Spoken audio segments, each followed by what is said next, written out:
सिंध हुकूमत पारां मुक़ररी जे नोटिफिकेशन बाद नए डिप्टी कमिश्नर मटियारी लालू ॾिनो मंगी पंहिंजे उहिदे जी चार्ज संभाले वरिती। इन हवाले सां वधीक तफ़सील ॾियण लाइ असां सां लाइन ते मौजूद आहे मटियारी मां CN न्यूज़ जो रिपोर्टर फिदा हुसैन सोलंकी।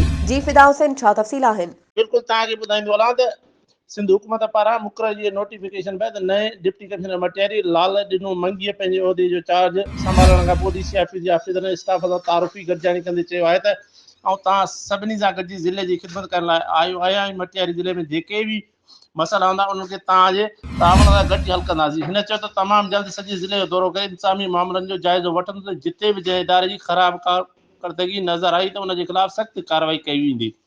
बाद में नए डिप्टी कमिश्नर मटियारी लाल ॾिनो मंगी डिप्टी कमिश्नर सेक्रेटरीट जो दौरो कई सफ़ाई सुथराई जो जाइज़ो वरितो। उन मौके ते एडिशनल डिप्टी कमिश्नर 1 मंजूर लिगारी, additional deputy commissioner 2 Syed Junaid Shah, staff officer Afaq बंद अंसारी, शफी मेमन समेत ॿियो स्टाफ पिणु मौजूदु हुयो। जी महिरबानी फिदा हुसैन तफ़सीलन खां आगाह करण जे लाइ।